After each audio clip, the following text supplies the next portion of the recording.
Hi everybody, welcome to, yes, you guessed it, another video. So today we're having a look at the Devilbiss Sri Pro Lite, or Pro Lite S as it's now called, and we're putting that up against a Chinese copy, although it's a loose copy, and hopefully as we go through this video you'll get to know the differences and realize that a lot of these copy guns are just that, loose copies. They're not actually a proper copy of a gun. So this is just called the SRI Pro, which is what the SRI Pro Lite used to be called originally. The genuine Devilbiss version had a couple of caps, had a T1 and a T2 if I remember rightly, and that is equivalent to the TE5 and the HV5 caps that you get with this one, the Pro Lite S, and the one that is exactly the same as this. They standardized it basically, so everybody can get the Pro Lite S these days, whereas in different countries it used to be different colors and different designations sometimes. So they just standardized the range. So this minigun got, when I did a top 12 minigun video, and I'll put a link in the description so that you can find that if you so wish. I think from memory I put this one in third place. Yeah, I think it was third place, and the reason for that is that the genuine Devilbiss gun isn't the best gun you can get for the money, and they're not particularly cheap, and they've gone up a bit since I did that video, but they're still cheaper than some of the other guns, you know, like the DV1S and things like that. But one of the things that is really attractive about this gun is that it's extremely universal. It will do base coat, it will do clear coat. It doesn't use a lot of air. In fact, it's very, very frugal on air. It really doesn't use a lot of air at all. So it's ideal for people, smart repairers and that, in vans, etc., because you can get a reasonable, pretty good finish on it. You can do loads of different things with it, and you don't need a huge compressor to power it. Normally, you've only got your compressor and a power supply from someone's house if a smart repairer is turning up at someone's house to do a repair. So you can't be drawing loads and loads of current, basically because, particularly in the UK, you've only got normally a 13 amp plug. So whatever you run's got to come off that plug. All right, you can have 3 or 4 extensions on that, but it's still coming from one 13 amp plug. So you have to be careful about the amount of air you draw, and that means you need to be careful about the size of your compressor. So it makes an ideal gun for smart repairers and people like that, and people at home in their garage, sheds, workshops, whatever they've got. Because as you'll see today, we're doing a couple of panels. Those new to the channel will realise that I've got a couple of panels that I do these spray outs on, so it's something you can compare like to like. But we're doing a panel. It takes about 200 millilitres of clear coat, so it should give you an idea of what sort of speed of coverage you can expect from a minigun. Now, one of the things you will really notice with the fake gun, well, hopefully you will notice it, but I'm telling you now, is that the fake gun is a much wetter pattern, which normally is good for clear coat, but the problem with it is it doesn't atomize particularly fine, so you get more of a wet blob than like an evenly atomized pattern. So it really doesn't perform anywhere near as well as the original Pro Lite S or SRI Pro Lite. I microwave my clear coat. I'll put a link in the description to why I heat the clear coat up. Just quick disclaimer, you shouldn't really do this, but I do. But it does make it flow out better. So as I say, I'll put a link in the description and you can see why I actually do that.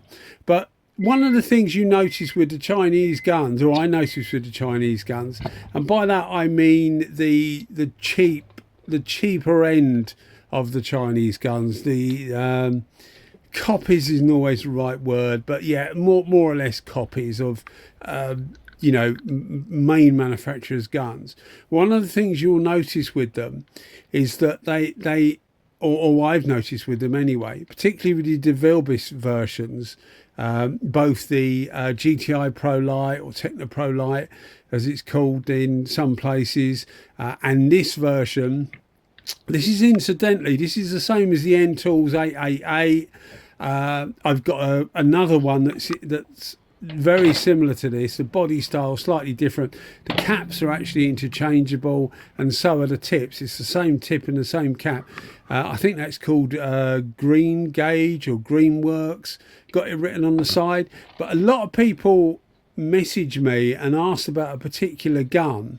And it will be one of 30 different names. You know, you make it up and it will probably be on the side. You know, Jet Tool, lots of different names that people put on the side. But the guns are actually all made in the same factory. They're slight, the castings and that are different, so the guns do look different. But often the caps are the same and the tips are exactly the same.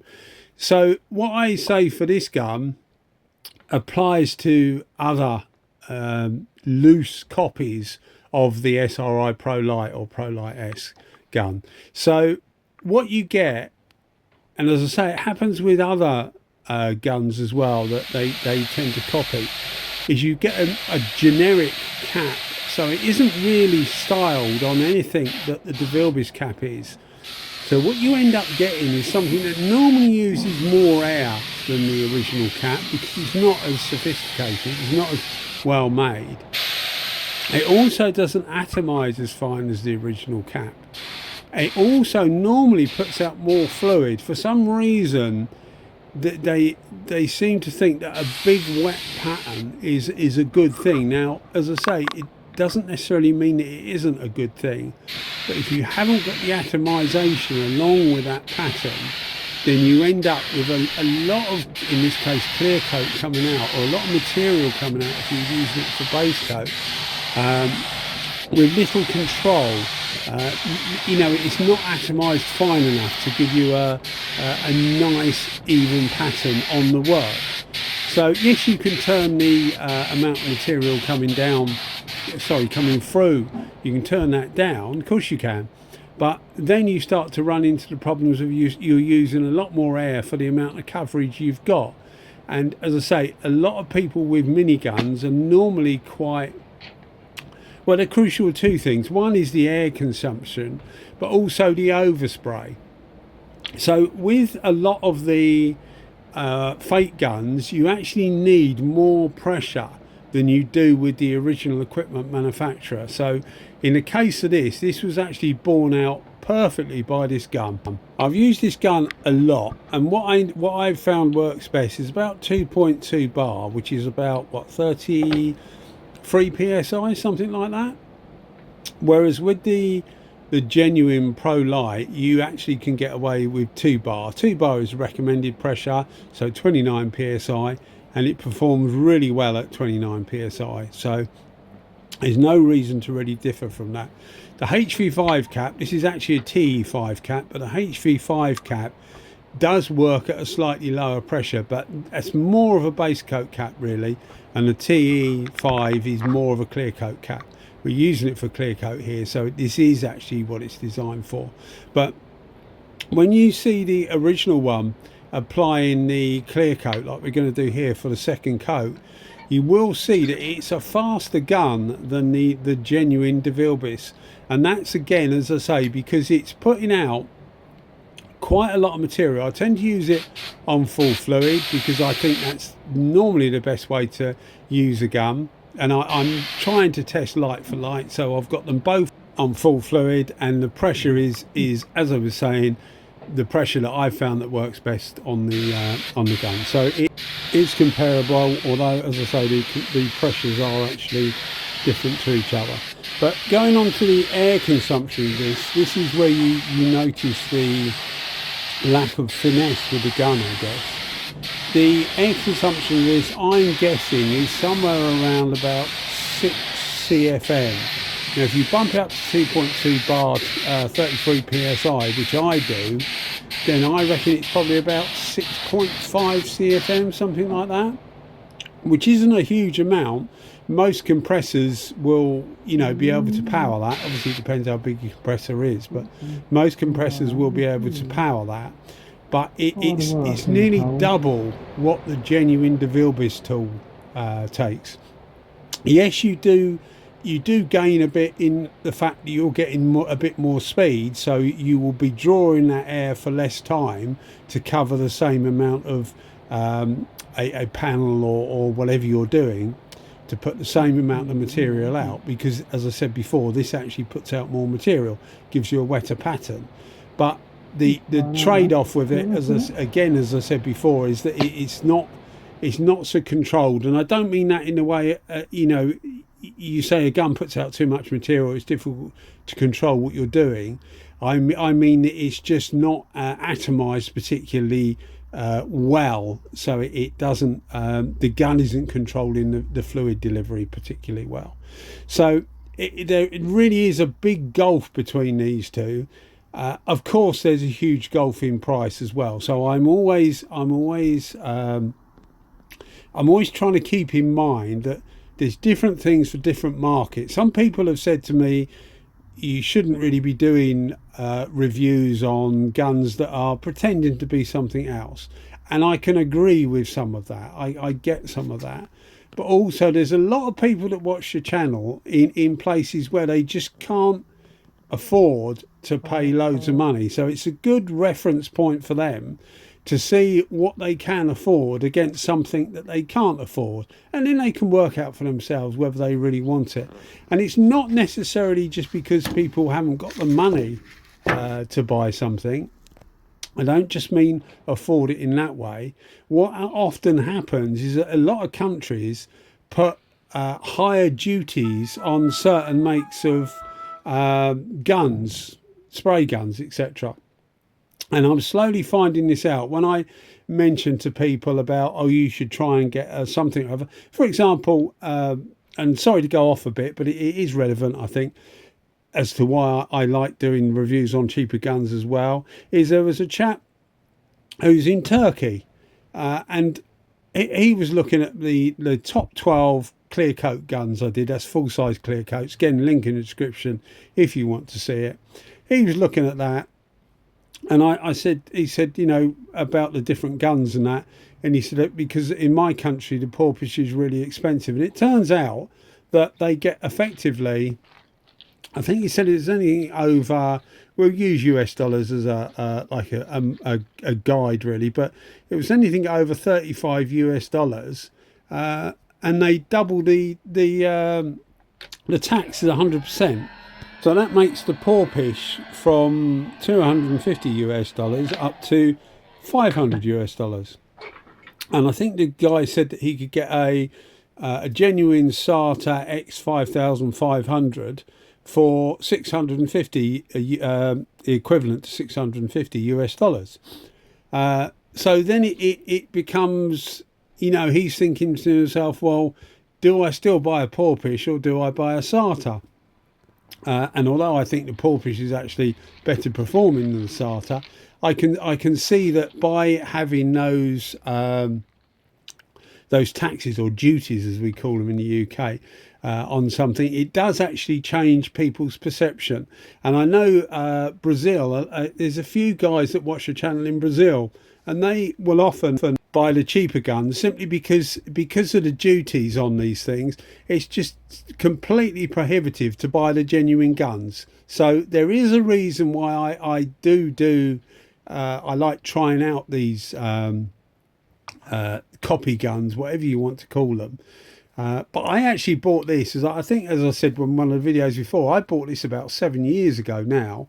And the reason I've got two of them that are nearly the same but not quite the same is that this one actually had a fault with it, and the guy sent me a new one to replace it, and I fixed the fault with this one. So I ended up with two, although I only actually bought one, which is why I know that some of the different ones, I've seen an N-Tools 888, and again, although it looks slightly, the body is slightly different, the colour's obviously different with the colour control's different. The bulk of the gun is the same, and they certainly spray really, really similar. It's certainly not a difference like there is between a genuine gun and the non-genuine gun. You see we're mixing a clear coat. I use a U-pole clear coat for these tests most of the time, which isn't a particularly good quality clear coat. It's actually okay, it works fine. It's harder to spray than a lot of the clear coats because it just doesn't flow out so well, and even though I'm heating it, it still doesn't flow as well as some of the, you know, even the slightly better quality clear coats.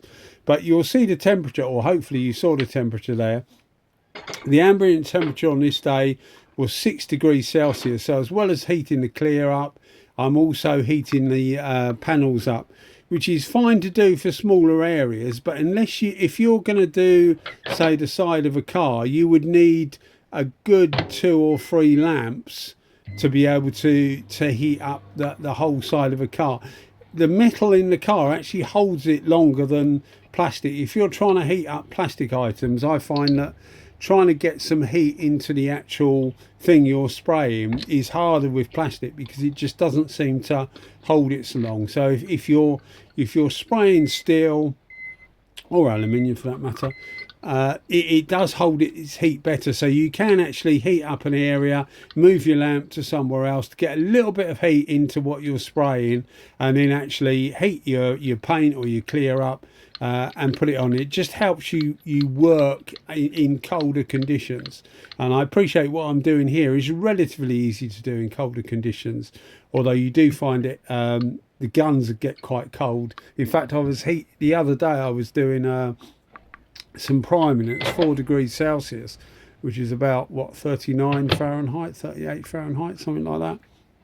And I had to heat the handle of the gun up first with the hot air gun, because the handle was just so cold, and it was just going through. These are only thin neoprene gloves, and it was just going through the gloves and just making you just lose a bit of feeling in your hand. And obviously when you're doing something like this, you do need a bit of feeling in your hand. So yeah, I mean, it is difficult in colder conditions, but as soon as I mention cold conditions or really hot conditions, if I mention it's 95 degrees Fahrenheit in the workshop that day, which is rare in the UK, but it does happen, someone's on my back telling me that that's not hot at all, you know, it's 110 where we are, or if I'm saying it's, you know, it's cold because it's 5 degrees Celsius, someone saying, well, I'm working in -8 or 9 or whatever.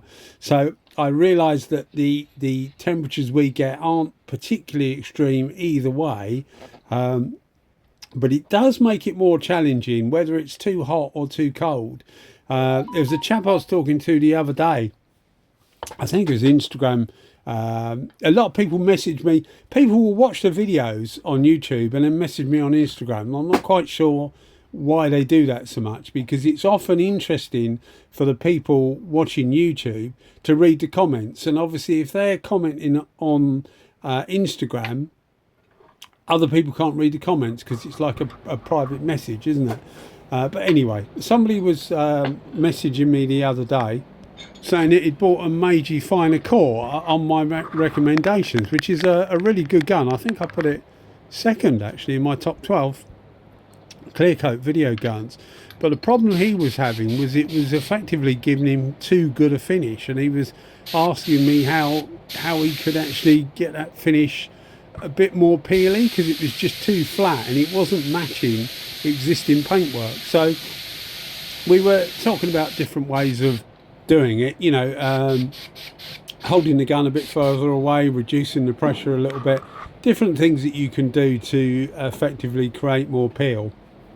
And I think we got there in the end, but it was quite funny in that it's probably only about the second or third person that's ever said to me the gun that you've recommended is producing too good of results. Any idea what I can do to change it? But yeah, you get all sorts of people wanting different things. So when I do these videos, and I know I go off on a tangent, and I'm going off on one now, I do realise that lots of people do lots of different things with their spray guns.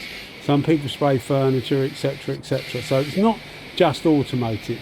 But if you look at this gun now, the genuine Devilbiss gun, you will see that it is slower than the copy gun, but hopefully you will also see that it's atomizing finer. If you look at the spray pattern, you can see it gives you a smaller but a more refined spray pattern.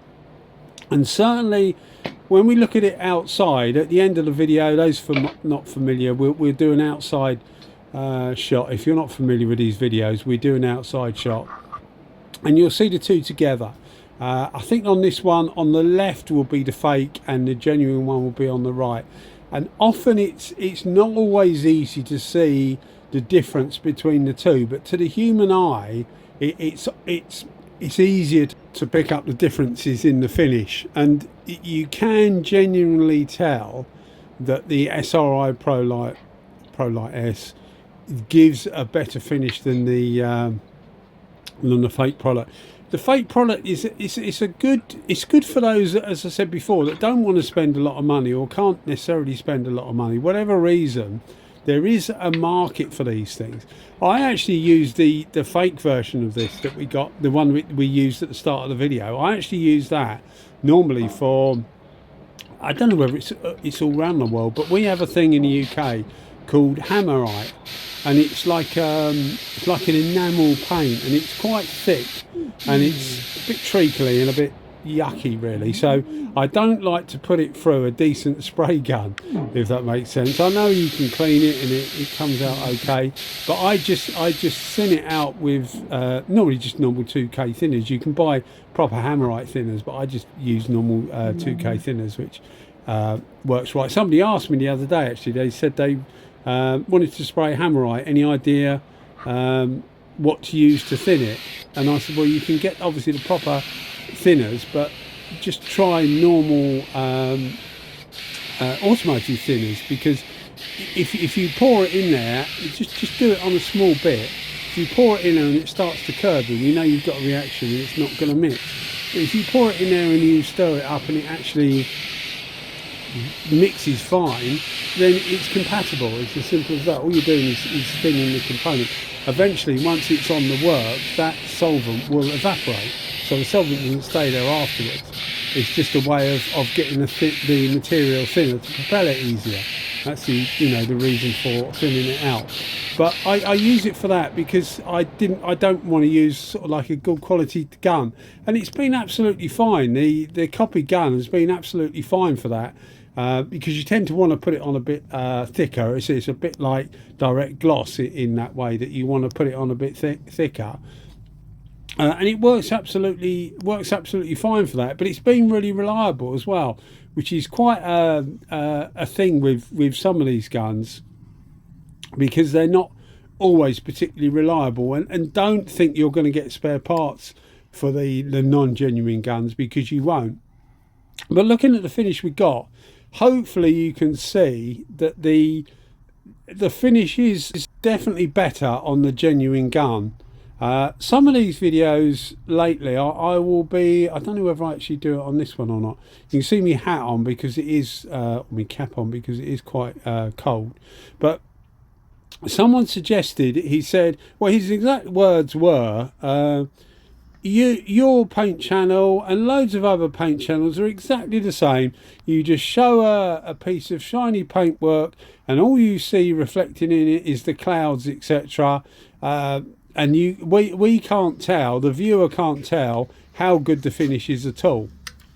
Which I thought, well, you can get an idea surely. But anyway, what he said is you need to hold something up with writing on it.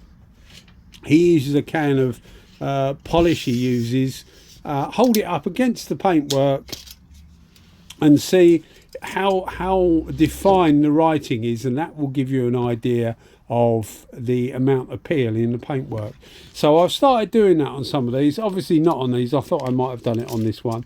I think some I have, some I haven't, because I to be honest, I didn't think it made much difference. I mean, you can tell if a job looks good, it looks good, doesn't it? But you know, we're always willing to try and appease and please the viewer. Anyway, so sorry about the rabbiting on, but this is the fake one on the left hand side. A good finish, perfectly acceptable, but it really isn't as good as the genuine gun. Most of the time, all the finishes you see here are straight off the gun, so no polishing, nothing has been done at all. I normally try and wait 2 days. Let me look on my paperwork. I normally try and, yeah, it's 2 days afterwards this was, so any initial gloss drop would have happened to a degree, but hopefully you can see the difference here in that the one on the right hand side, which is the genuine one, is a better finish. It's definitely a flatter finish, but if you are going to get some nibs on it, etc., which you will normally do, most of us will do, then you're going to have to do a bit of flattening and polishing anyway, and then it starts to get debatable as to whether you need a better gun, because I always think the idea of a better gun is to get a better finish off the gun, and therefore you save yourself a lot of work afterwards. So normally if you get a good finish off the gun, all you would do is literally denib it rather than you know, flat and polish the whole thing. Anyway guys, thanks as always for watching. Cheers, bye bye.